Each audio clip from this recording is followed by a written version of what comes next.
What's up guys, I'm Andy from 1A Auto. In this video, I'm going to show you how to replace the front corner bulb on this 2001 BMW 325Xi.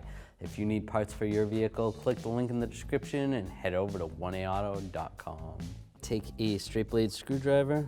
There is a little tab that we need to push down on here.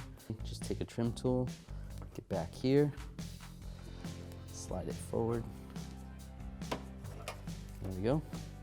It slides right out. What you're pushing down on is this tab right here. So you don't have to push it very far and you don't want to break it. It is plastic. Slide that out. Disconnect the connector right here. Just push down on the tab, slide it down.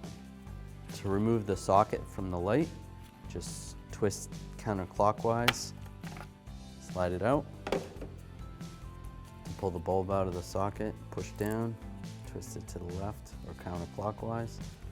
This bulb is a P21W. You're gonna line the tabs up with the grooves in the socket, push it down, twist it to the right. Reinstall the socket into the light assembly. There is 3 tabs on the socket. Line that up with the light, just like that. Twist it to the right or clockwise. Take the corner bulb, plug it in.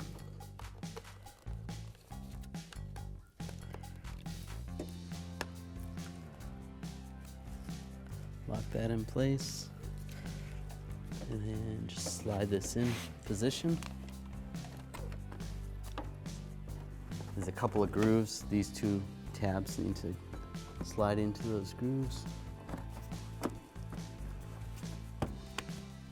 And lock it in.